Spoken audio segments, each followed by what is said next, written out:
Uma boa noite a todos. Eu me chamo Vitor, sou um discípulo de Jesus, casado com a Marina. Nós somos pais do Bernardo, do Luca. E eu quero começar essa noite, essa celebração, agradecendo ao Senhor e celebrando junto com você essas cadeiras novas que chegaram aqui essa semana. Um grande motivo de gratidão, estávamos orando por isso. Estamos felizes. Eu quero agradecer você que esteve ontem aqui pela manhã, nos ajudou a descarregar essas cadeiras do caminhão, a subir, a montar. A gente deu um trabalho, tirar cada plastiquinho desses pés, mas a gente fez com muita alegria, porque sabemos que é um movimento do Senhor. Você está vendo ali na tela como foi esse movimento de montagem. Estávamos aí com parte da equipe pastoral e vários homens de Deus que disponibilizaram o seu tempo para estar conosco. Chegaram já 440 cadeiras das 1.500 que compramos, então já temos aí uma parte do auditório preenchida. O restante chegará agora na próxima semana. Então eu quero encorajar você também, que tem disponibilidade, a ficar atento ali às nossas comunicações, porque convidaremos novamente a igreja a estar conosco no recebimento da próxima carreta, para que possamos continuar esse movimento de Deus. Quero fazer uma pergunta para você. Quantos aqui estiveram naquela celebração diferente que fizemos no Teatro do Bourbon Country, bem no meio da inundação? Levanta a mão, quem estava lá. Uma boa parte aqui estava, mas uma outra grande parte não estava. Nós queremos relembrar junto com a igreja nessa noite, fizemos isso pela manhã. A nossa igreja lá em Gravataí também lembrou esse vídeo, um vídeo que passamos lá no teatro. Esse vídeo é um vídeo que marca um momento da nossa história, um momento da nossa igreja. Esse vídeo, na verdade, ele é um compilado de várias mensagens que aconteceram, que antecederam ali o momento da inundação. E nós, após a inundação, quando estávamos vivendo aquele período desafiador, começamos a ver como o Senhor já estava nos preparando para viver aquele tempo. Muito mais do que isso, o Senhor, através dos nossos pastores, dos vários ministros que estavam falando aqui, o Senhor foi preparando o coração da terra para receber a semente do Evangelho. E nós cremos que isso é um movimento que o Senhor começou e não pode parar. Por isso nós vamos relembrar esse vídeo, relembrar aquilo que o Senhor estava falando conosco e que precisamos nos lembrar que ainda não acabou. Precisamos nos lembrar que Ele nos chama diariamente para essa missão, que aquilo que Ele começou na nossa igreja, nos nossos corações, aquilo que Ele está fazendo na nossa terra, é só o começo. Então quero convidar você a assistir esse vídeo ali no nosso telão.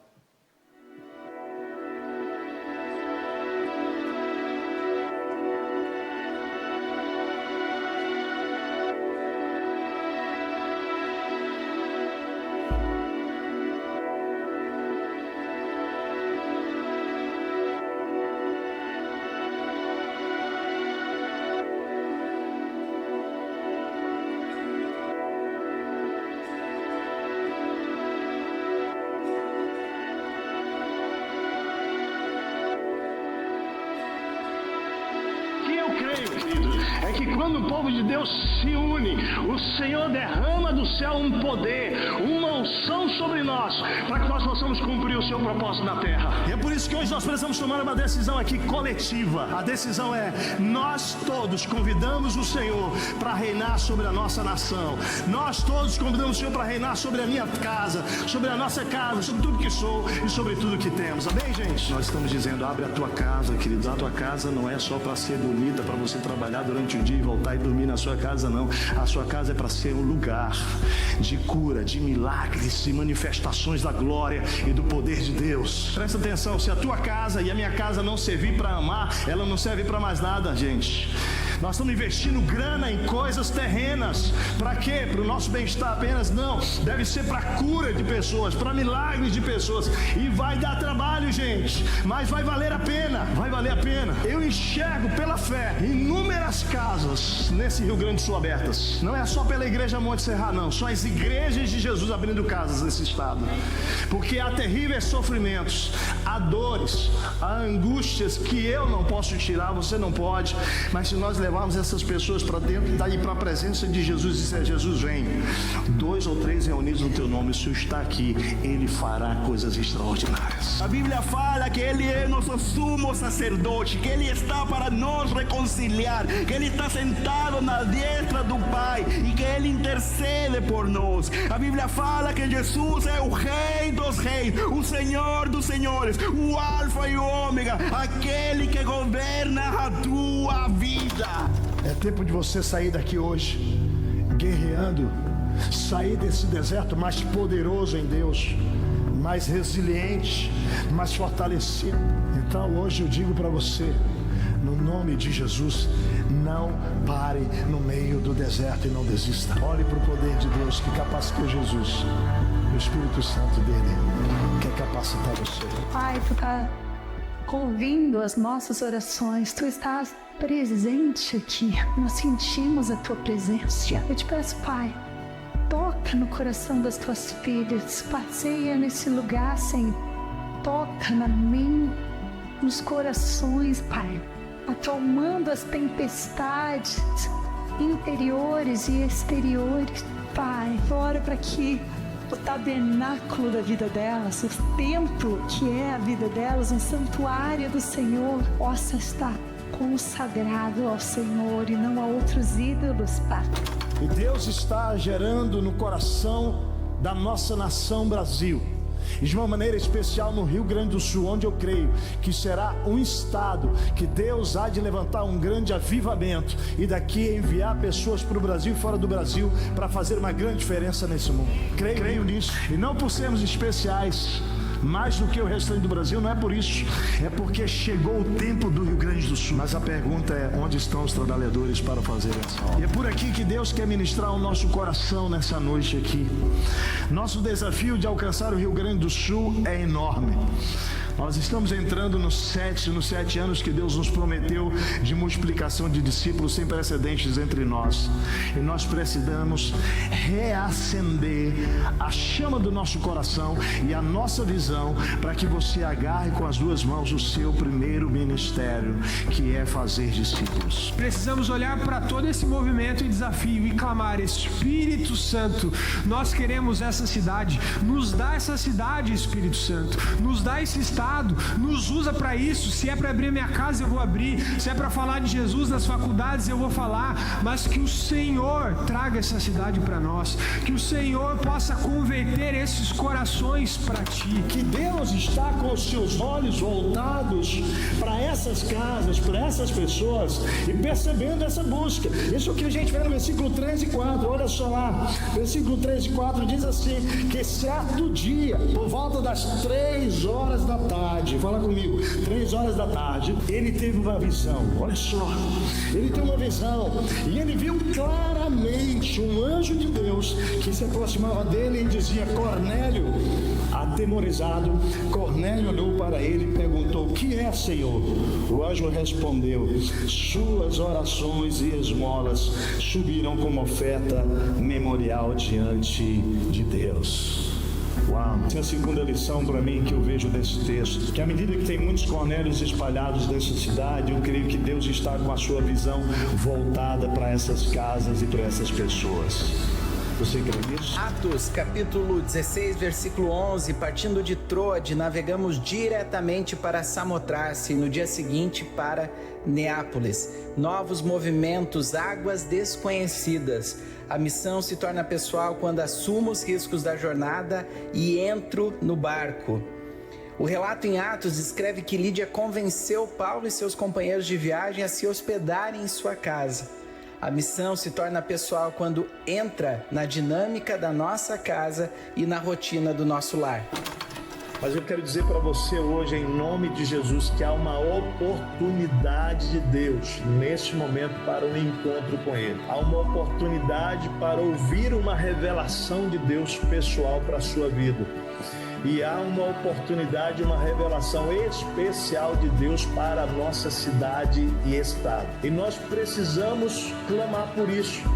Nós precisamos discernir o que Deus quer falar conosco nesse tempo. Eu creio, irmãos, não é brincadeira, há palavras proféticas sendo liberadas, não é de agora e nem só agora, antes. 2017, Deus está falando com o nosso estado. E você, querido, que está passando pelo drama diretamente, deixa eu te dizer, a sua voz será mais profética ainda do que quem não passou, porque você sentiu na pele isso, e você passou pelo cenário enraizado, e você não tombará, em nome de Jesus, porque Deus tem uma missão para cada um de nós. E Ele não deixou nenhum de nós de fora. Alguns estão do lado do dar o socorro, outros de receber o socorro, mas a voz de todos nós precisa ser profética nessa cidade. E mais do que nunca, Deus está fortalecendo nossa equipe, nossa igreja, nosso time. E nós, cada um cumprindo o seu papel nessa dinâmica do corpo, vamos atravessar essa tempestade. Vamos, e não vamos sair piores não, amado. Deixa eu te dizer, fala para o seu irmão, você vai sair melhor dessa calamidade. Fala para ele, você vai sair melhor. Se você quiser, fala para ele, se você quiser e deixar Deus trabalhar na sua vida, vai. Agora fala uma coisa pro teu irmão aí, ó. Fala para ele, não sai do processo que Deus te colocou. Fala para ele aí, fala para ele, não tenta fugir, escapar. Fala para ele isso. Fala para a pessoa que está do teu lado aí na tua casa, meu querido. Deus nos colocou no Rio Grande do Sul, não foge do processo. Presta atenção, amado. Ser farol nesse tempo é entender que a minha vida, a minha casa, tudo que eu sou e tudo que eu tenho precisa agora ser disponibilizado àquilo que nos alistou. Então eu disse aos nobres, aos oficiais, ao restante do povo, a obra é grande e extensa, e estamos o quê? Separados, distantes uns dos outros, ao longo do muro. Do lugar onde ouvirem o som da trombeta, juntem-se a nós ali, juntem-se a nós ali. Nosso Deus lutará por nós. Deus ordena bênção onde há unidade. Espiritualmente, deixa eu dizer para vocês, a visão de sermos um esconderijo, um abrigo, correntes de águas e sermos uma sombra debaixo de uma rocha, deixa eu falar, é uma visão até o último dia da nossa vida. E o que Deus vai fazer, presta atenção, igreja, é unir todas as gerações para que a gente cumpra esse propósito nessa cidade. De Porto Alegre aos confins da terra. A minha casa, a mesa da minha casa, a nossa família, se tornando esse esconderijo, esse abrigo, esse lugar onde águas vão correr e vão trazer vida para pessoas. Esse lugar que será como sombra, onde as pessoas encontrarão descanso. Deixa eu falar, Deus não vai deixar ninguém aqui de fora. Preste atenção, é que o deserto se transformará em campo fértil. Os olhos ficarão abertos para ver o agir de Deus, os ouvidos escutarão de fato, a mente conseguirá julgar, a língua gaguejante falará com clareza. O homem e a mulher de caráter serão tidos por autoestima, não mais o tolo. Os planos dos homens e mulheres serão nobres, e suas realizações durarão para sempre.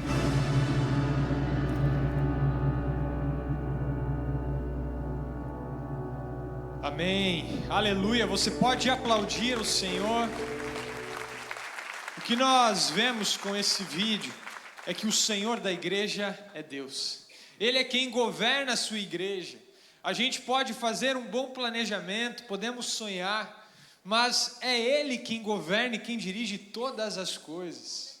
Nós não sabíamos o que iria acontecer, mas o Senhor já estava nos preparando, já estava nos envisionando para tudo aquilo que Ele traria e o quão frutífero poderia ser esse tempo. Então nós passamos esse vídeo para poder relembrar, aquecer a visão que o Senhor nos deu naquele tempo e nos lembrar que ainda não acabou. A última mensagem que vivemos antes da inundação, você viu ali no vídeo, ela se chamava A Missão, ela é pessoal, não institucional.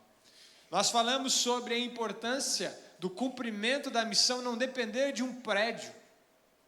Gente, menos de uma semana depois, nós não tínhamos mais prédio.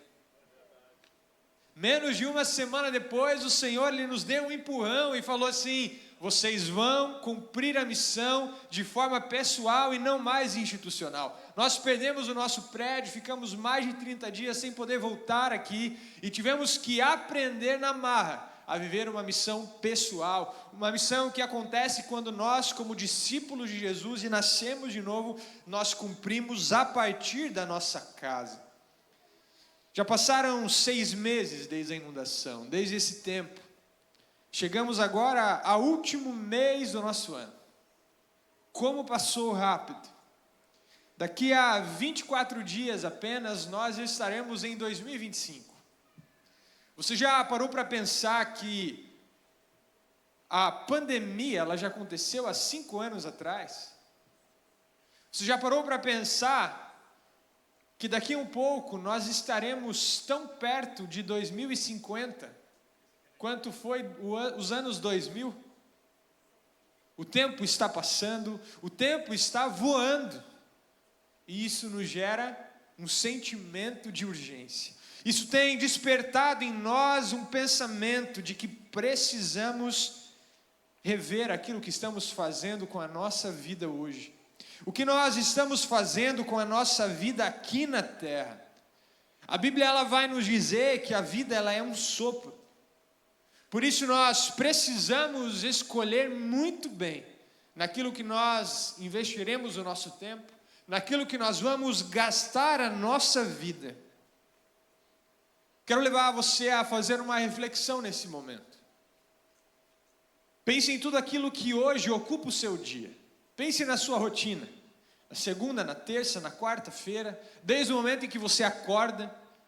O que é que ocupa o seu tempo? O que você faz quando você acorda? Como é o seu dia? Como são os seus dias? O que você investe o seu tempo? Onde você tem gastado a sua vida? Agora eu quero que você pense dessas coisas. O que disso tem algum valor eterno? E quando eu digo valor eterno, eu estou falando realmente algo que é para a eternidade. O que dessas coisas que você tem investido e gastado a sua vida tem gerado para você uma recompensa que você desfrutará na eternidade, não aqui. O que é meramente terreno, construção para a sua vida hoje aqui, mas que você não vai levar para o céu, que não fará parte da sua vida na eternidade. Deixa eu te dizer uma coisa, o inimigo ele tem roubado o nosso tempo, não apenas com coisas que são pecado. O inimigo ele tem roubado o nosso tempo com muitas preocupações genuínas. E esse é o grande desafio de quando nós passamos por um período de aflição como foi a inundação. Porque naquele momento todos nós paramos para rever as nossas vidas. Porque muitas pessoas perderam tudo que tinham de bens materiais. E naquele momento eles sabiam que os bens materiais era algo que eles não podiam se apegar. Porque é algo que é consumido aqui. E naquele momento toda a nossa população, a nossa igreja foi levada a pensar no que eu estou investindo na minha vida. Mas o tempo vai passando, as coisas vão voltando ao normal, a nossa vida vai voltando à rotina, e nós esquecemos novamente de rever aonde nós estamos investindo o nosso tempo. Nós voltamos a gastar o nosso tempo naquelas coisas que antes nós gastávamos, buscando as coisas deste mundo, desta vida, e esquecendo das coisas de Deus. Esquecendo das coisas espirituais, daquilo que gera para nós uma recompensa eterna. No livro de Hebreus, nós temos um alerta. O autor do livro de Hebreus, ele diz no capítulo 1, livrem-se de tudo que nos atrapalha e do pecado. Quero que você entenda que existem coisas que nos atrapalham e que não são pecado. Aqui ele está falando para nos livrarmos das duas coisas, porque as duas coisas nos atrapalham na nossa caminhada. Essas duas coisas nos envolvem. Mas sabe o que muitas vezes não paramos para pensar? É que para o diabo, às vezes, para ele, é melhor ele nos distrair do que ele nos derrubar. porque Ele sabe que se Ele nos faz cair em um pecado, e nós formos verdadeiros discípulos de Jesus, a nossa tendência é nos arrependermos e nos aproximarmos ainda mais de Jesus depois disso. Agora, se Ele consegue nos distrair com coisas que são preocupações genuínas dessa vida, seja o nosso trabalho, o nosso estudo, a nossa carreira, a nossa família, o nosso tempo de lazer, nós esquecemos das coisas de Deus, e isso faz com que nós deixemos de produzir frutos eternos. Então, para Ele, muitas vezes é melhor nos levar à distração. Eu vi uma frase um tempo atrás que diz que o diabo não precisa te destruir, se ele conseguir te distrair. O diabo, ele não precisa destruir a sua vida, se ele conseguir te distrair a tal ponto de que você se torna apenas mais um crente. Apenas mais um que vem até um prédio de uma igreja, senta num domingo para participar de uma celebração e não fazer mais nada para Jesus. Ele sabe que você se torna um crente inofensivo. Você não apresenta risco nenhum para ele. E como o diabo sabe que uma igreja que está incendiada por Jesus, pela missão que ele deixou, ele sabe que uma igreja assim é um risco para o inferno. Ele sabe que nós podemos fazer um estrago no inferno. Porque se a nossa igreja estiver unida, em unidade, em amor, e nós amarmos o perdido, as pessoas que estão lá fora, nós vamos saquear o inferno, e Ele não quer que isso aconteça. Então o que Ele faz? Ele nos distrai. Nos contentamos com uma vida na média, uma vida medíocre espiritualmente, porque existem tantas coisas que nos ocupam. O meu trabalho é tão puxado. Eu estou no mestrado agora, no doutorado. Agora eu preciso preparar a minha família para um tempo que nós vamos viver. Eu não tenho tempo para falar de Jesus. Eu não tenho tempo para abrir a minha casa, para que a minha casa seja uma extensão da igreja. Eu não tenho, e começamos a encontrar desculpas para não produzir frutos eternos. Sabe quem está muito feliz com isso? O diabo. Ele sabe que conseguiu colocar diante de você distrações suficientes para você ser um crente infrutífero, que não dá mais frutos para o reino de Deus. Ele sabe que se ele te distrair com coisas que não são pecados, ou seja, você não vai nem perceber que está fazendo algo errado, ele pode anular a sua possibilidade de produzir frutos para o reino de Deus. E para ele isso muitas vezes é suficiente. Você já imaginou como estaria a nossa terra se cada discípulo de Jesus aqui ganhasse mais um discípulo de Jesus por ano? Como estaria a nossa igreja hoje se cada discípulo de Jesus aqui na Monte Serra, por ano, ganhasse mais uma vida para Jesus? Sabe o que aconteceria? Eu vou te dizer o que aconteceria. Se cada discípulo de Jesus desta terra fizesse um compromisso simples de ganhar uma vida para Jesus por ano, em pouco tempo nós revolucionaríamos essa terra. Em pouco tempo Jesus traria salvação e cura e transformação para essa terra. Mas estamos ocupados demais com distrações, com preocupações genuínas. Estamos ocupados demais para cumprir a missão que o Senhor nos deixou. Queridos, a nossa terra, o nosso povo está perecendo, o nosso povo está morrendo em seus pecados, eles estão doentes e nós conhecemos a cura. O nosso povo está cego espiritualmente e nós conhecemos o caminho para que eles sejam curados. O que temos feito com isso?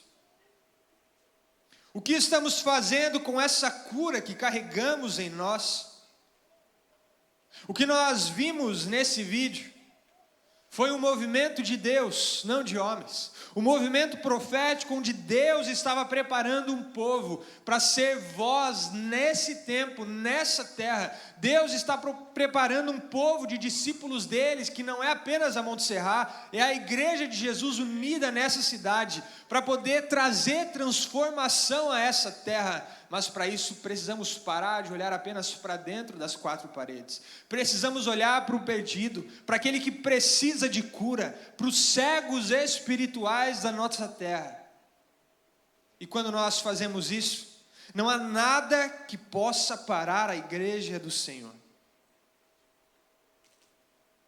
Sabe, existia um homem na Bíblia que ele era espiritualmente cego. Esse homem, ele não era até então discípulo de Jesus, pelo contrário, ele era um perseguidor dos cristãos. Ele perseguia aqueles que seguiam a Jesus, ele levava para a prisão, até que esse homem um dia ele tem um encontro com Jesus. Esse homem caminhando na estrada, caminhando para Damasco, uma cidade onde ele estava indo justamente para perseguir os cristãos e colocá-los na prisão. Aquele homem, ele tem um encontro com Jesus que transforma a sua vida.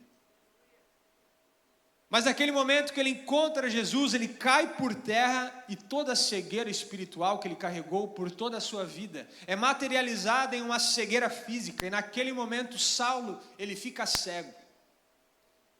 Mas no meio daquela cegueira, ele ouve a voz de Deus, ele ouve a voz de Jesus falando: Saulo, continue o seu caminho.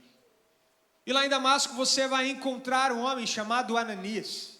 Esse homem irá orar por você, irá colocar as mãos sobre você e você será curado. Saulo então, ele segue o seu caminho, os seus amigos precisam carregá-lo até a cidade de Damasco, e lá ele encontra Ananias.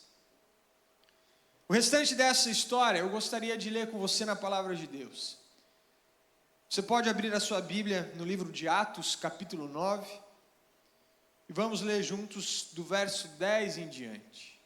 Atos, capítulo 9, do verso 10 em diante. Você que não trouxe sua Bíblia, você pode acompanhar conosco aqui no telão a continuação e o desfecho dessa história. E a palavra de Deus diz assim: em Damasco havia um discípulo chamado Ananias. O Senhor o chamou numa visão: Ananias. E ele respondeu: eis-me aqui, Senhor. O Senhor lhe disse: vá para a casa de Judas, na rua chamada Direita.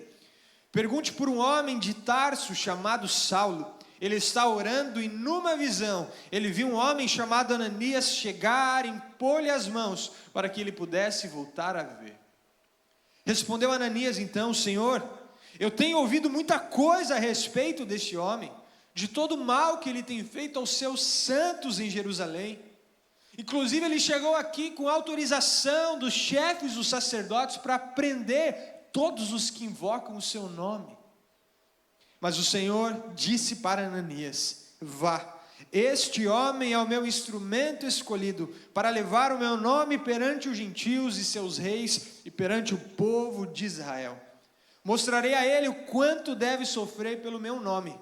Então Ananias foi, entrou na casa, pôs as mãos sobre Saulo e disse: irmão Saulo, o Senhor Jesus que lhe apareceu no caminho por onde você vinha, enviou-me para que você volte a ver e seja cheio do Espírito Santo.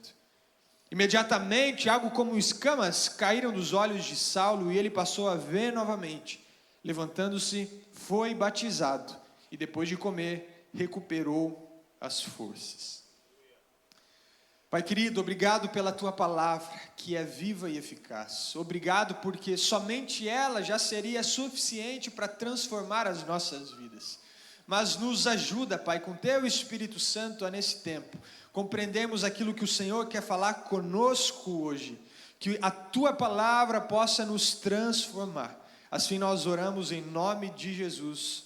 Amém. Talvez você já tenha ouvido essa história. Talvez você já tenha lido essa história várias vezes na sua vida. Talvez você até tenha pensado: de novo a história de Paulo. Essa história eu já conheço do início ao fim. Mas eu quero dizer para você que hoje o personagem principal da nossa história, ele não vai ser Paulo. O personagem principal que nós queremos destacar hoje nessa mensagem é um coadjuvante. Alguém que muitas vezes pode passar até desapercebido nessa história, mas que a sua função ela foi essencial para aquilo que Deus operou na vida de Saulo e para o grande evangelista que o Saulo se tornou. Eu quero convidar você a olhar para a vida de Ananias e entender que o Senhor Jesus nessa noite tem para nós que sejamos Ananias na vida de outras pessoas. Ele tem para a nossa igreja que possamos ser um exército de Ananias que curam a cegueira espiritual das pessoas. Vivemos em uma terra que infelizmente ainda há muita cegueira espiritual. Pessoas que não conseguem compreender com clareza o mundo espiritual e por isso elas buscam respostas em vários caminhos. São pessoas sinceramente erradas que estão buscando um caminho para a alegria, um caminho para a paz, um caminho para a felicidade, um caminho para o amor. E para isso elas buscam onde quer que ofereça isso para elas.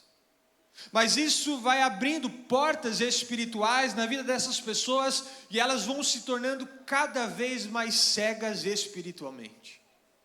Cada vez mais essas escamas que cobriam os olhos de Paulo vão cobrindo os olhos espirituais dessas pessoas e elas não enxergam o como estão caminhando para um caminho que não é o caminho que trará o que elas estão buscando.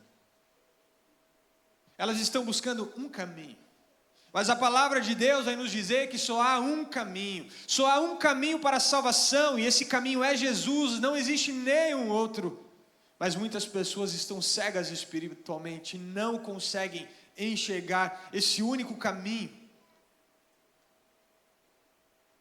Mas eu preciso dizer para você que se você já teve esse privilégio de encontrar esse caminho, se você já teve o privilégio de ter a sua vida salva por Jesus, você tem também uma responsabilidade de levar essa cura para a cegueira espiritual que um dia alcançou a sua vida, para as pessoas que estão à sua volta e ainda vivem nessa cegueira espiritual.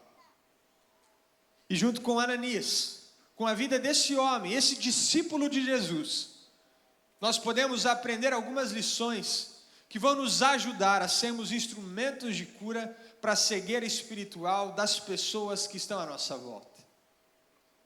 A primeira lição que podemos aprender aqui com Ananias é que para sermos esse instrumento de cura para a cegueira espiritual das pessoas, precisamos estar sensíveis ao Espírito Santo.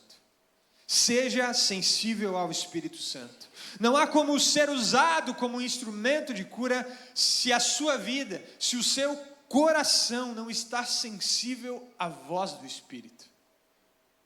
Olha como que começa essa história de cura na vida de Saulo. No verso 10, a Bíblia vai dizer que o Senhor chamou Ananias numa visão. O Senhor chamou ele e disse: Ananias. Eu quero que você preste atenção nisso, porque se Ananias ele não estivesse sensível ao Espírito Santo de Deus, se ele não estivesse sensível à voz de Deus nesse momento, ele não teria ouvido ao Senhor. Ele não teria tido essa visão.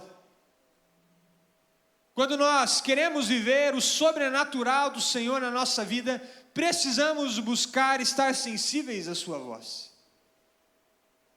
Porque todos nós que já entregamos a nossa vida a Deus, a Jesus, nós já recebemos o Espírito Santo, amém?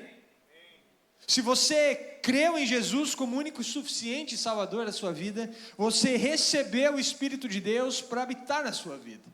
O Espírito do próprio Deus passando a morar em você. Mas eu quero te dizer que você pode receber o Espírito Santo, mas nunca mais ouvi-lo. Ou melhor, ignorá-lo. Isso acontece quando o nosso coração ele perde essa sensibilidade de ouvir a voz de Deus. Isso acontece quando nós perdemos essa sensibilidade. Você sabe por que isso acontece? Porque deixamos de nos encher do Espírito Santo. Esse mesmo Paulo, ele escreveu na sua carta à igreja de Éfeso uma orientação, uma instrução para os discípulos de Jesus. Ele diz: sejam cheios do Espírito Santo, busquem se encher do Espírito Santo. Aquilo era uma orientação, não era uma sugestão. Ele estava dizendo: vocês precisam se encher do Espírito Santo, porque quando nós nos enchemos dele, nós estamos sensíveis à sua voz. Nós compreendemos as direções de Deus, nós compreendemos a voz de Deus para a nossa vida, mas precisamos estar cheios de Deus. E quando nós falamos em estar cheios do Espírito Santo, precisamos entender o que isso significa, porque muitas vezes entendemos errado o que isso significa. Achamos que estar cheio do Espírito Santo é ficar colocando mais o Espírito para dentro de nós. é colocar mais de Deus dentro de nós. Mas o que a palavra de Deus nos ensina é que ser cheio do Espírito não é nós termos mais de Deus, é Deus ter mais de nós. É quando nós nos entregamos para Ele dia após dia, e isso vai nos enchendo do Espírito Santo, porque o Senhor vai tendo cada vez mais de nós. Em Ezequiel capítulo 47, o profeta Ezequiel ele tem uma visão sobre águas profundas, e ali ele está falando sobre relacionamento com Deus, e ali nós conseguimos compreender o que é ser cheio de Deus, o que é ser cheio do seu Espírito. E ele fala que existem pessoas que estão nessas águas da presença de Deus, mas a água está apenas nos pés. Algumas pessoas, elas já avançaram e as águas vão subindo. Mas ele fala também de um momento em que essa pessoa buscou tanto a presença de Deus, que essa água já passou da sua cabeça, ele já perdeu os pés na água, aquela água já não dá pés nele. E a partir desse momento, ele perde completamente o governo de sua vida. A partir desse momento, nós perdemos completamente o controle das nossas vidas. A partir daí é o Espírito quem nos dirige, é o Espírito quem nos governa. A partir daí não somos mais nós quem vivemos, é Cristo que vive. Isso só acontece quando nós nos enchemos do Espírito, quando Ele tem mais de nós. Toda vez que você buscar ser cheio do Espírito, lembre disso.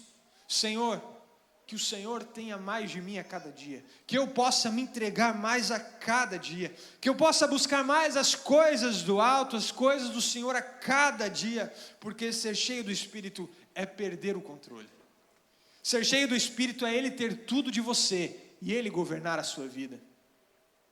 Somente assim podemos estar sensíveis à voz do Espírito. Somente assim nós viveremos experiências com Deus que são sobrenaturais, experiências que transcendem aquilo que já estamos acostumados. Mas eu preciso te dizer, tem muita gente, muito discípulo de Jesus que quer viver uma vida espiritual extraordinária, uma vida espiritual sobrenatural, mas não paga o preço para se entregar diariamente para Jesus, não paga o preço para buscar ser cheio do Espírito Santo todos os dias. Pessoas que olham para grandes homens de Deus, que dão testemunhos de encontros profundos com Deus, mas pensam, eu acho que eu não tenho essa intimidade. Pensam, talvez eu não seja escolhido a esse ponto. Porque o pastor lá todo domingo está falando, o pastor Tércio, que ele teve um sonho, uma visão, e Deus falou com ele, e eu não tenho isso. Mas quantas pessoas têm esse sentimento, mas não pagam o preço diariamente, de levantar mais cedo para buscar ao Senhor, de abrir a palavra de Deus todos os dias e falar, Senhor, eu só paro de ler essa palavra quando o Senhor falar comigo. Quantas pessoas não pagam o preço de deixar de fazer algo que seria prazeroso naquele momento e colocar os joelhos no chão e dizer, Senhor, fala comigo agora. Quando nós buscamos o Senhor, quando nós nos permitimos sermos cheios dEle, nos entregamos cada vez mais, Ele faz, Ele age. Não somos nós que fabricamos ou que produzimos isso. Isso é a ação do Espírito Santo através da nossa vida. Mas eu quero te dizer que não basta apenas ouvirmos a voz do Espírito, estarmos sensíveis à sua voz, se nós não respondermos a isso. Olha como Ananias responde no verso 10, ele diz, eis-me aqui, Senhor. Eis-me aqui, Senhor, para ser um instrumento de cura, para a cegueira espiritual das pessoas, nós precisamos responder a essa voz do Espírito. Talvez o que está faltando para você não é nem ouvir a voz de Deus, não é nem identificar pessoas à sua volta que Deus está falando, essa pessoa precisa de mim, essa pessoa precisa de mim. Talvez o que está faltando é a ação da sua parte. Talvez o que está faltando é você responder ao Senhor com eis-me aqui, dizendo, Senhor, como o Senhor pode me usar para isso? Nesse ano, muitas pessoas foram tocadas pelo Espírito Santo, por uma visão que o Senhor lançou para a nossa igreja. Uma visão de casa em casa, uma visão onde nós sairíamos do prédio da igreja e o prédio não seria o único local em que nós falaríamos do Evangelho, mas as nossas casas se tornariam extensão da igreja. E nesse ano muitas pessoas foram tocadas pelo Espírito, estiveram sensíveis à voz do Espírito. E para a glória de Deus, centenas dessas pessoas responderam ao Espírito dizendo, eis-me aqui, Senhor. Centenas de pessoas abriram as suas casas, viveram um processo de preparação, de formação. Centenas de casas já estão abertas, recebendo parte da igreja. Mas precisou os 2 passos. Estarmos sensíveis à voz do Espírito, aquilo que o Senhor quer fazer na nossa igreja, e respondemos com: eis-me aqui, Senhor. Qual a minha parte em tudo isso? O que eu vou fazer a respeito? Por isso nós sempre fazemos essas 2 perguntas ao final das mensagens. O que Deus falou comigo? Porque precisamos estar sensíveis ao que Deus está falando. Mas não pode ficar só no campo do sentimento e do coração. Precisa ir para o campo prático da nossa vida. Então, o que eu vou fazer a respeito é a segunda pergunta. Você tem estado atento e sensível à voz do Espírito Santo no seu dia a dia, no seu trabalho, na sua família, para pessoas que estão cegas espiritualmente e precisam encontrar o Senhor? E se sim, o que você está fazendo a respeito disso? Está atendendo com eis-me aqui ou tem fugido do Senhor?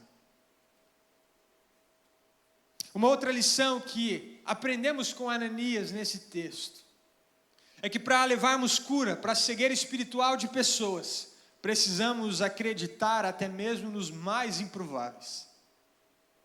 Paulo aqui era um grande improvável. Por isso que Ananias, com seu instinto de ser humano que todos nós temos, ele responde a esse desafio do Senhor, quando o Senhor fala: Ananias, vai lá, tem um homem chamado Saulo. Ananias tinha um grande desafio pela frente, que era levar cura, levar o amor de Jesus a alguém que estava perseguindo o seu povo, perseguindo os discípulos de Jesus, estava levando os discípulos para a prisão. Aqui não era apenas o medo de Ananias de ser capturado, era também o seu questionamento de: Senhor, será que esse homem, ele merece transigência e graça da tua parte? Por isso que Ananias fala: Senhor, eu tenho ouvido o que esse homem fez, o mal que ele tem feito, ele chegou aqui para prender. Porque Ananias estava preocupado, ele estava temeroso de como seria, e ele estava realmente em dúvida se aquele homem merecia o perdão de Deus.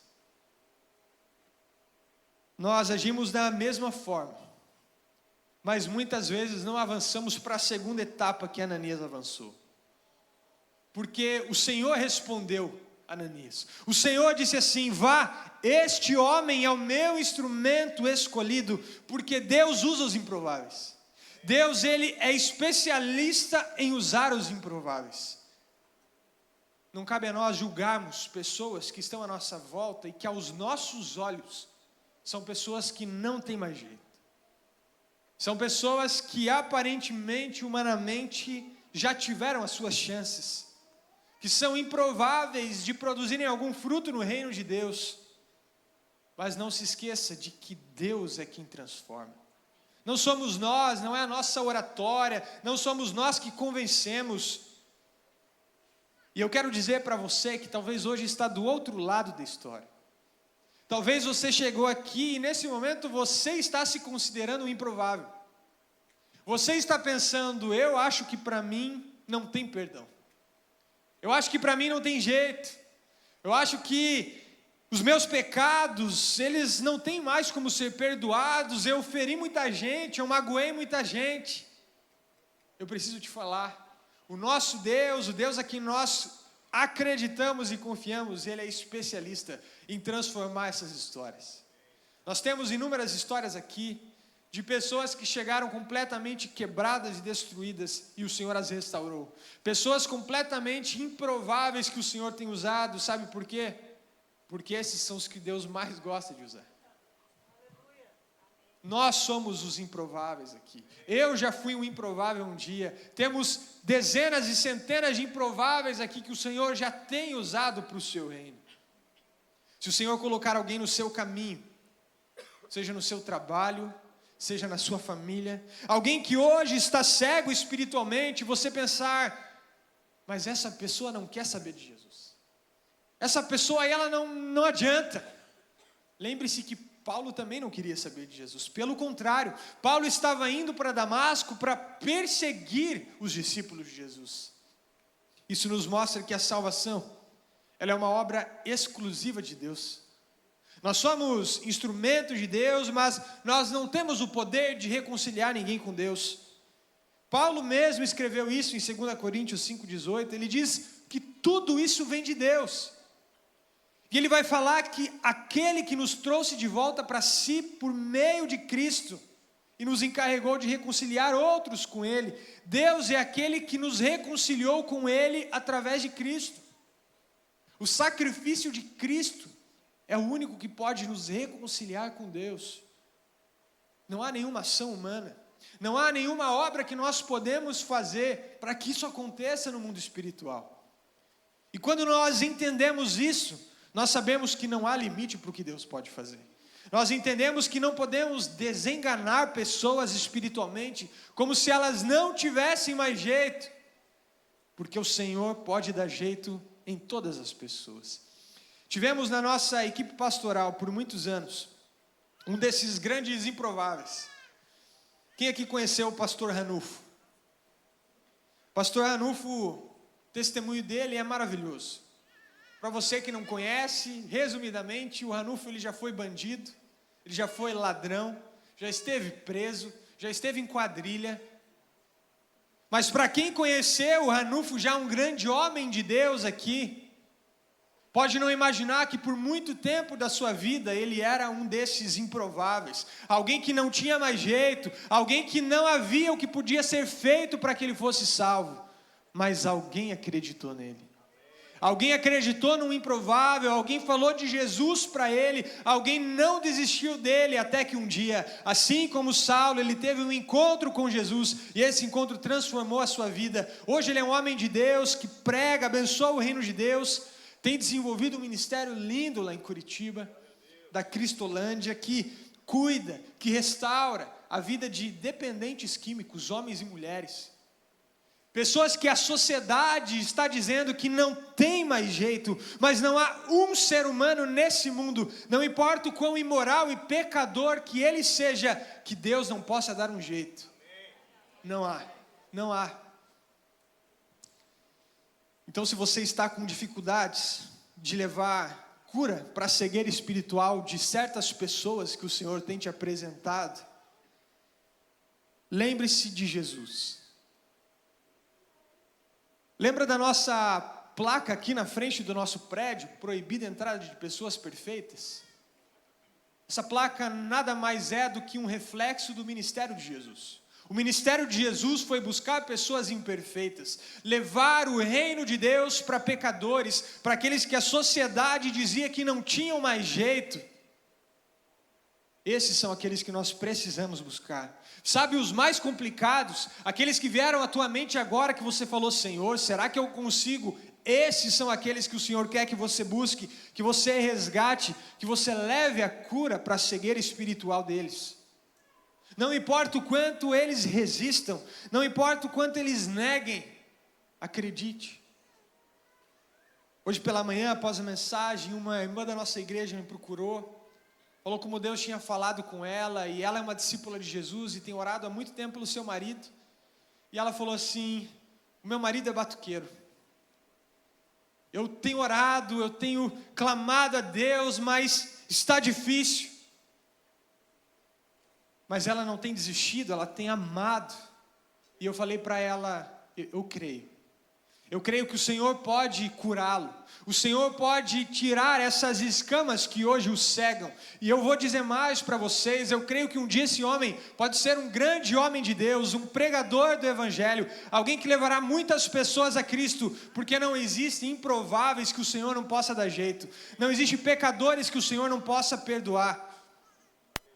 Se você está aqui hoje, e você está com esse sentimento, de que tudo que você já fez hoje, você não pode mais se achegar a Deus. Você não pode mais ser perdoado. Eu quero te dizer, não deixe que o diabo coloque essa mentira no seu coração.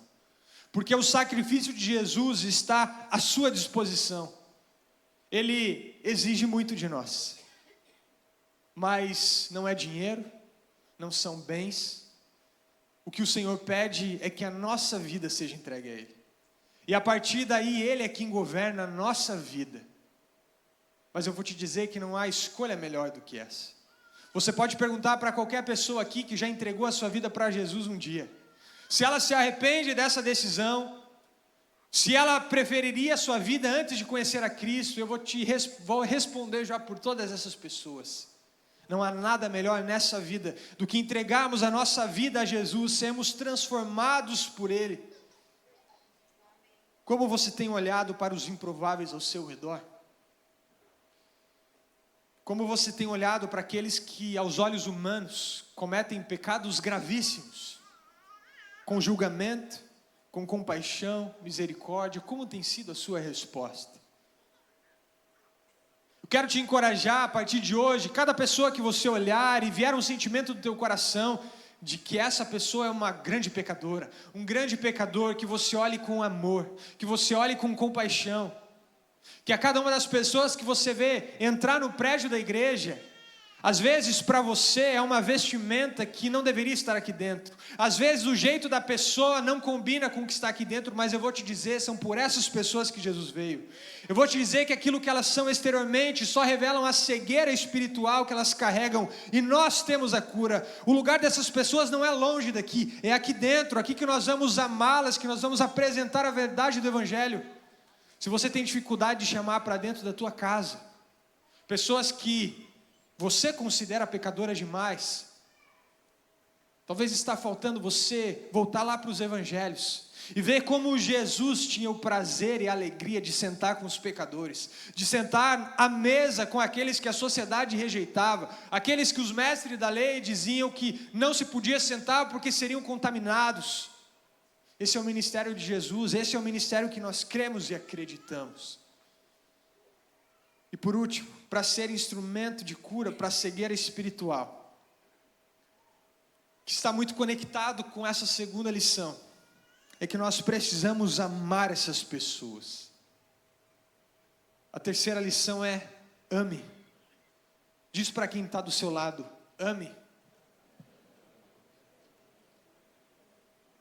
Ame as pessoas, ame as suas vidas, ame as suas almas. É realmente isso. Uma só palavra. Queridos, não há estratégia, não há ferramentas, não há métodos melhor do que o amor. O amor, ele é a grande chave do Evangelho. O amor, ele é realmente aquilo que Jesus veio para mostrar, que existe algo que o povo dele precisa transbordar. Existe uma marca do verdadeiro discípulo de Jesus que não é opcional para ninguém, é o amor. Veja no verso 17, qual foi a atitude de Ananias, quando ele encontra pela primeira vez com o grande perseguidor da igreja. A Bíblia vai dizer no verso 17, que Ananias coloca as mãos sobre Saulo, e diz: irmão Saulo. Vários comentaristas, estudiosos da palavra de Deus, eles comentam esse versículo, destacando a ternura e o afeto com que Ananias tratou Saulo. A forma amorosa como ele recebeu aquele homem é algo que ganhou destaque. E eu quero te dizer que não há nenhuma hipocrisia na vida de Ananias, porque alguns versículos antes, ele estava questionando a Deus se realmente era aquele homem que deveria ser curado, aquele perseguidor, já que ele está amando e tratando com ternura. Deixa eu te falar, esse é o nosso papel. Até quando nós questionamos em nosso coração, quando nós duvidamos de alguém, até nesses momentos o nosso papel é derramar amor. Até nesses momentos o nosso papel é agir como Jesus agiria naquele momento, amando. O nosso papel é amar as pessoas, é derramar amor por elas. Se nós queremos curá-las das suas cegueiras espirituais, precisamos amá-las. A atitude de Ananias aqui revelou que ele de fato era um discípulo de Jesus. Ananias aqui havia entendido o Evangelho, ele havia entendido o reino de Deus. E você sabe qual foi o resultado disso? O resultado disso foi a cura da cegueira física de Paulo, mas que naquele momento representava uma cegueira espiritual que ele havia carregado por toda a sua vida. Naquele momento, Aquela cura, ela representava, ela simbolizava uma transformação das trevas espirituais para a luz espiritual. A restauração da visão de Saulo demonstra aqui o poder de cura de Deus. E como ele tem poder para transformar trevas espirituais, escuridão espiritual, cegueira espiritual em luz, em pessoas que serão luz. Preciso te falar algo nessa noite. Você pode ser um discípulo de Jesus há anos, há décadas. Talvez você já tenha entregue sua vida para Jesus. Talvez você já tenha sido batizado antes mesmo de eu nascer. Talvez você seja um grande mestre das Escrituras, entenda tudo de Bíblia. Talvez você já tenha ensinado na igreja. Talvez você já tenha liderado ministérios, liderado células. Se mesmo com toda essa bagagem, você não derramar amor pelas pessoas à sua volta, não adianta nada. E não sou eu que estou falando isso, o próprio Paulo falou sobre isso em 1 Coríntios capítulo 13. E eu quero que você entenda que no capítulo anterior, em 1 Coríntios 12, Paulo está falando dos dons espirituais. Paulo está falando daquilo que edificaria a igreja. E ele está falando que o Espírito Santo daria ao povo, daria para a igreja dons, como de profecia, como de mestre, como de liderança. Dons que edificariam o povo de Deus. Coisas que são importantíssimas no reino. Mas Paulo, ele finaliza o capítulo 12 dizendo assim: mas agora eu tenho algo que é ainda mais importante. Vem agora algo que é muito maior do que tudo isso que eu falei antes. E isso é o amor. A marca do discípulo de Jesus é o amor. No capítulo 13, verso 2, Paulo escreve assim: se eu tivesse o dom de profecias, se eu entendesse todos os mistérios de Deus, se eu tivesse todo o conhecimento, se eu tivesse uma fé que me permitisse mover montanhas, mas mesmo com tudo isso eu não tivesse amor, eu nada seria. Se nós tivermos uma comunidade cheia de discípulos de Jesus, que compreendem a missão, que ouvem a voz do Espírito Santo, que respondem com eis-me aqui, e que amam essa cidade, e que amam esse povo, não há nada o que o diabo possa fazer para nos parar. Não há nenhuma distração que o diabo pode colocar na nossa vida que vai nos parar, porque nós estamos incendiados por essa missão. Nós estamos cheios do Espírito Santo, ele já tem tudo de nós, e nós estamos amando essa cidade, derramando amor por todas as pessoas que o mundo não ama, que a sociedade já não enxerga mais um jeito. Nós precisamos derramar amor. Precisamos amar. O verdadeiro amor por Jesus, se realmente o amamos, ele vai refletir em amor por essa cidade. Ele vai refletir naturalmente em amor pelos seus colegas de trabalho, em amor por aquele seu vizinho que só te incomoda.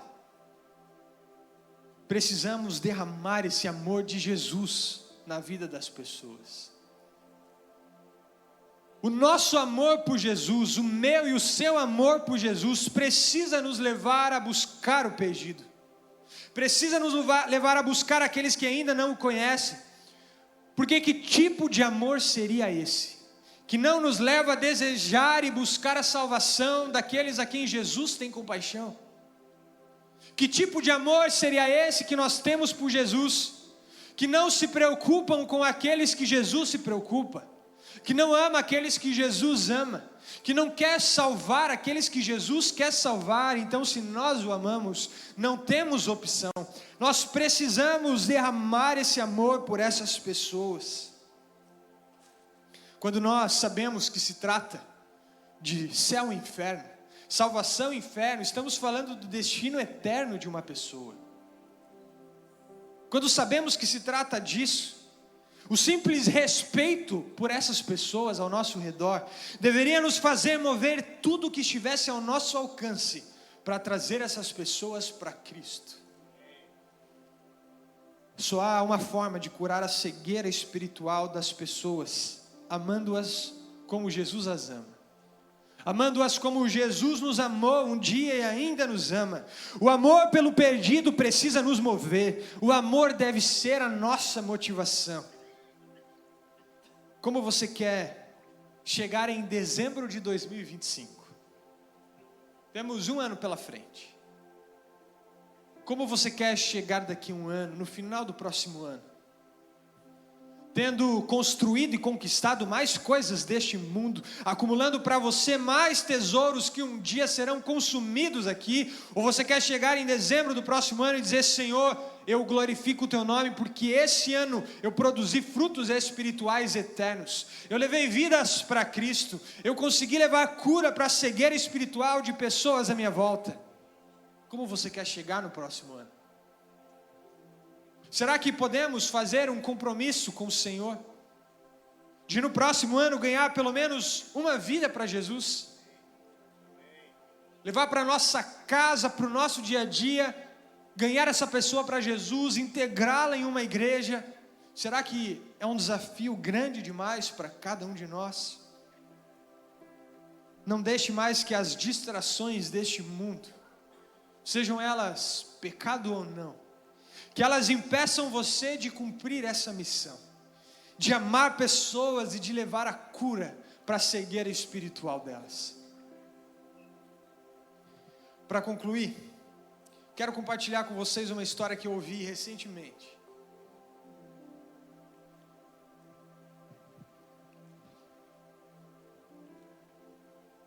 No ano de 1914, um navio de cruzeiro chamado Imperatriz da Irlanda, em português, ele saiu do Canadá, iria fazer uma viagem, e na primeira noite, esse navio ele sofreu um naufrágio. Esse navio ele colidiu com um navio de petróleo da Noruega, e na primeira noite de viagem ele afundou. Diferente do Titanic, em que as pessoas tiveram 3 horas até que o navio do Titanic afundou completamente, e tiveram um tempo hábil ali para conseguir armar os botes salva-vidas, pessoas colocarem os seus coletes, darem direções de salvamento. Diferente de tudo isso, a Imperatriz da Irlanda teve só 14 minutos, desde o momento do acidente até ele afundar completamente. Naquela noite gelada, aqueles que não tiveram a sorte de ter um colete salva-vidas muito próximo de onde estavam no momento da colisão, eles não teriam nenhuma chance de sobrevivência. Dos 1.400 passageiros que saíram naquela noite, mais de 1.000 morreram. Mas meses depois, quando entrevistaram aqueles que sobreviveram a esse terrível acidente, uma história começou a se desenhar. E eles começaram a ouvir alguns padrões na história dos sobreviventes. Eu quero te dizer que isso aconteceu porque existia nesse navio um grupo de jovens cristãos, 25 jovens cristãos do Exército da Salvação do Canadá que estavam lá. Porque a história que começou a se desenhar eram pessoas que estavam no frio, na água, morrendo e gritando pelas suas vidas. E de repente começaram a aparecer jovens com colete salva-vidas e gritando para essas pessoas: ei, você conhece Jesus? E se a pessoa respondesse que não, aqueles jovens tiravam os seus coletes salva-vidas e jogavam para essas pessoas, e diziam que você tem a chance em vida de conhecer o Senhor Jesus como teu Salvador. Boa parte das pessoas que sobreviveram por causa do sacrifício desses jovens cristãos. Uma das histórias ali que me marcou foi quando um rapaz de 38 anos que sobreviveu a esse acidente, ele deu uma entrevista. E ele disse que ele estava lá nas águas sabendo que ele iria morrer. Quando de repente uma jovem de aproximadamente 18 anos pergunta para ele: ei, você conhece Jesus? E ele diz: não, eu não conheço. Então ela corajosamente tira aquele colete, ela joga para ele e diz: então se salve, porque você precisa conhecer Jesus. Ele naquele momento fica constrangido. Ele fala: eu não posso deixar com que uma jovem com metade da minha idade morra aqui para me salvar. Ele então joga de volta aquele colete. Mas aquela menina, ela dá um sorriso e joga de novo. E diz assim: por favor, se salve você, porque nessa noite eu morrerei melhor do que você, porque eu sei para onde eu vou.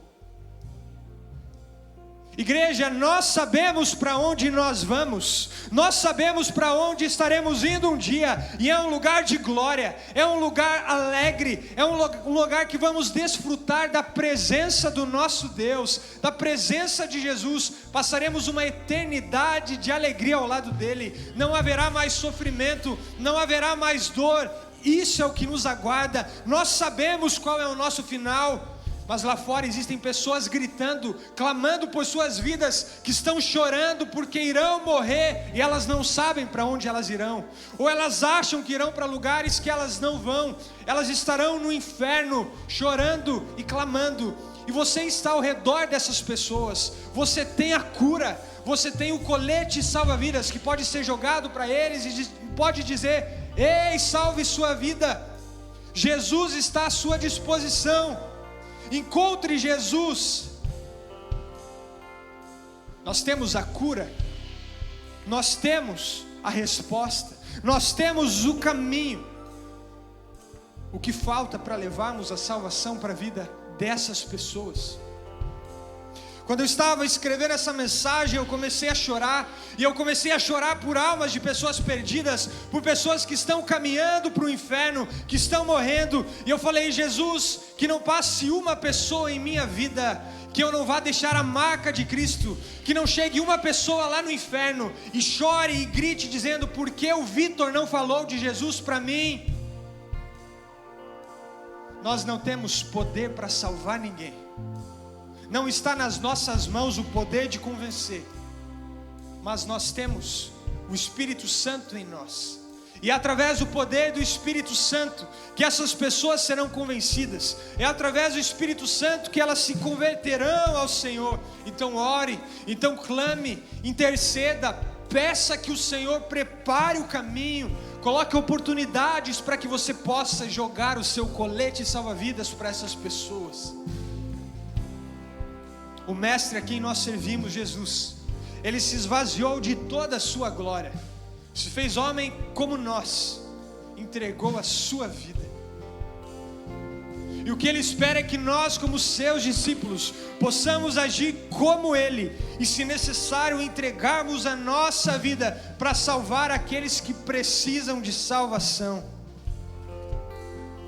Queridos, ao sairmos dessa porta hoje, nós encontraremos uma cidade, nós encontraremos uma terra onde pessoas estão chorando, estão clamando espiritualmente, estão morrendo espiritualmente. O que você vai fazer a respeito?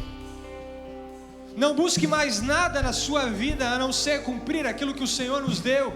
Se você é um empresário, não busque nada mais do que dentro da sua empresa orar e clamar para que o Senhor salve os seus funcionários, levando o amor de Jesus para eles. Se você é um funcionário, não busque nada mais na sua vida do que levar Jesus para os seus colegas. Não busque nada mais do que levar Jesus para a sua família. Não há nada mais prazeroso nesse mundo do que levar uma pessoa a conhecer Jesus, do que levar alguém a conhecer a Cristo, a entregar a sua vida a Cristo. Mas eu quero falar com você também, que chegou aqui essa noite, e talvez de tudo aquilo que eu falei, você só está pensando que talvez você não tenha certeza que você já tem esse Jesus na sua vida. Talvez você não tenha certeza que o Espírito Santo já habita em você. De tudo que eu falei, ficaram algumas dúvidas no seu coração, mas você está sentindo algo, você está sentindo que alguém está falando com você, e eu vou te dizer: não sou eu não tenho esse poder. Quem está falando contigo nessa noite é o Senhor, é o Espírito Santo de Deus. Ele está te convidando a abrir o seu coração e deixar que Ele entre nessa noite. Eu quero convidar toda a igreja a se colocar em pé agora.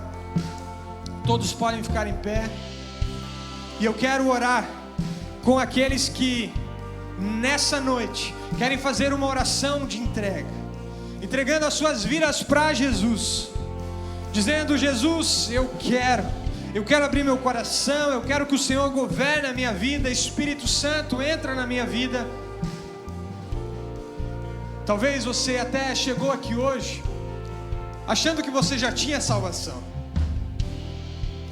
porque você sempre buscou ser uma boa pessoa na sua vida, você buscou até outras religiões, até frequentou outras igrejas, mas você nunca fez essa oração, abrindo seu coração e entregando sua vida para Jesus.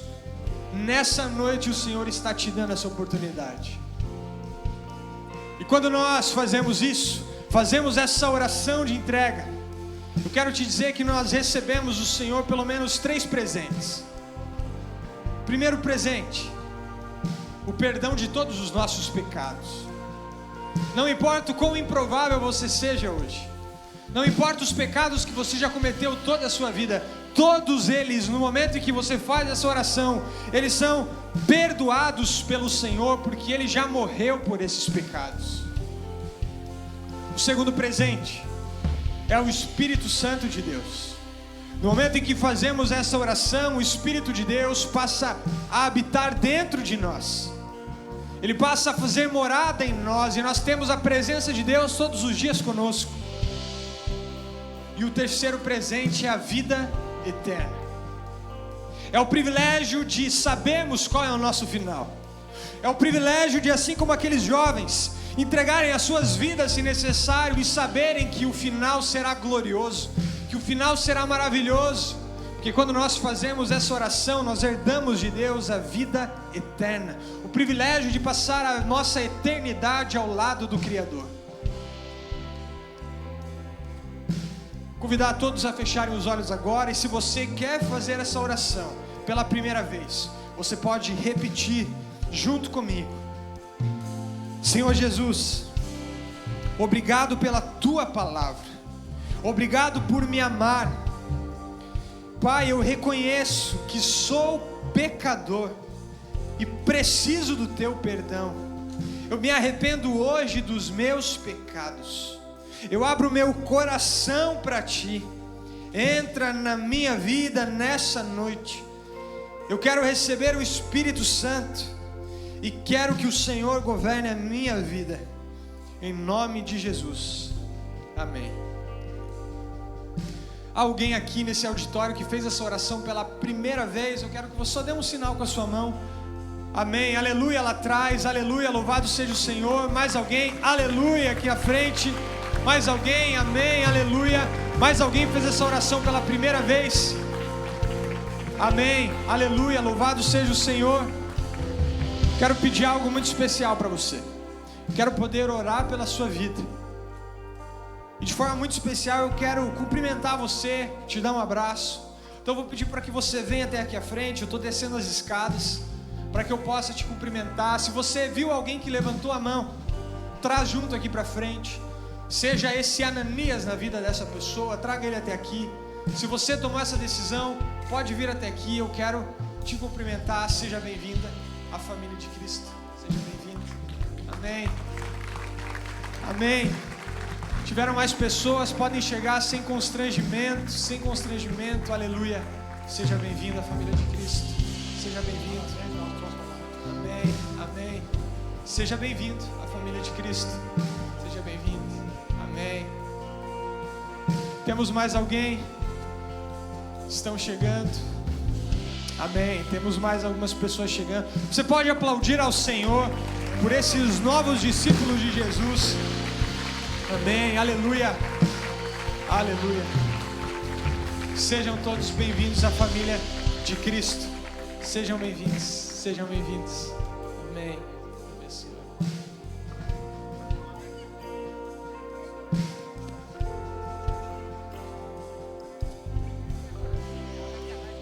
Amém.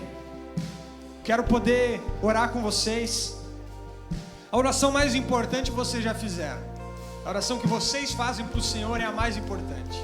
Mas eu também quero ter o privilégio de fechar esse tempo juntos aqui, orando pela vida de vocês, selando esse tempo, dizendo que esse é o dia mais importante da vida de vocês.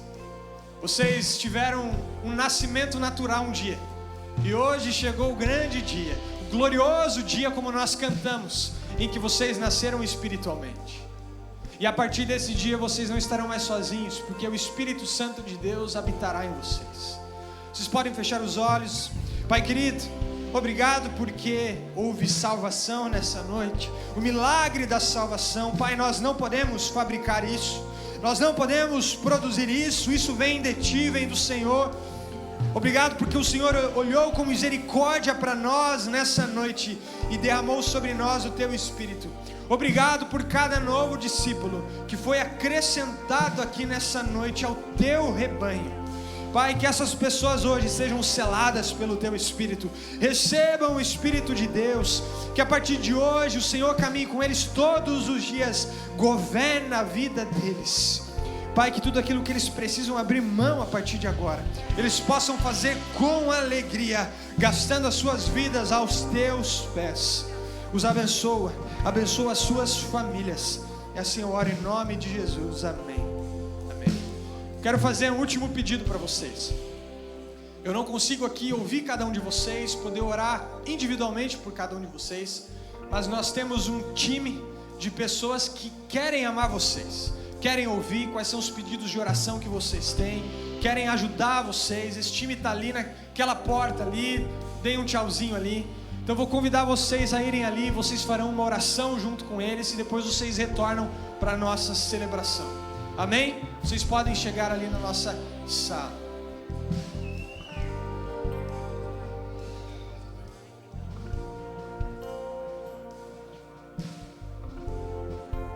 Queridos, eu não posso deixar passar sem dar oportunidade para aqueles que já são discípulos de Jesus, aqueles que já fazem parte da igreja de Deus, responder ao Espírito, aquilo que Ele está falando. Se nessa noite o Espírito Santo falou com você, se nessa noite Deus tocou no seu coração com algo específico que eu não tenho como saber, porque o Espírito trabalha em cada um de nós de forma diferente, mas nós vimos que nós precisamos responder ao Espírito. Então eu vou dar a oportunidade de você, como discípulo de Jesus, vir até aqui à frente e fazer a sua oração de compromisso com o Senhor nessa noite. Não porque aqui à frente há algum poder especial, não porque há algo místico aqui, mas porque quando nós saímos do nosso lugar, da nossa cadeira, nós estamos dizendo no mundo espiritual: eu não quero mais fazer do meu jeito. Deus, eu quero fazer do Teu jeito. Senhor, governa a minha vida. Eu fiz até agora do meu jeito e não deu certo. Eu quero o Senhor agindo. Se você quer entregar esse controle total nas mãos do Senhor, eu vou convidar você para vir aqui à frente e fazer a tua oração, que é a mais importante. Enquanto nós cantamos essa música, você terá a oportunidade de vir aqui à frente, fazer a sua oração de compromisso com o Senhor. E no final eu volto aqui para orarmos e selarmos juntos esse tempo em adoração.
Pai querido, nós Te louvamos porque Tu és santo. Somente o Senhor é santo e digno de receber esse louvor que sai dos nossos lábios. Pai, mesmo sendo um Deus grande e santo, o Senhor também é conosco aqui, com o contrito, com o quebrantado de coração. Obrigado por ser este Deus de perto e de longe. Pai querido, nessa noite queremos consagrar ao Senhor esses compromissos feitos individualmente por cada um desses seus discípulos. Pai, nós queremos avançar como uma igreja que avança na missão, que ama essa cidade, que ama as pessoas, e de alguma forma esses discípulos estão fazendo compromissos contigo. Pai, que nesse momento o Senhor os encha do teu Espírito, o Senhor os capacite com dons espirituais, para que eles possam ser capacitados para essa obra do Senhor. Pai, abençoa as suas famílias, que eles sejam canais de bênção e de salvação para aqueles que estão ao redor deles hoje, e que a partir de hoje possa haver cada vez mais multiplicação, porque o Senhor tem levantado um exército que levará cura para a cegueira espiritual dessa terra. Pai, nos usa, não porque merecemos, mas porque estamos colocando as nossas vidas à tua disposição, dizendo: eis-nos aqui, Senhor, eis-nos aqui. Assim nós oramos, em nome de Jesus, amém.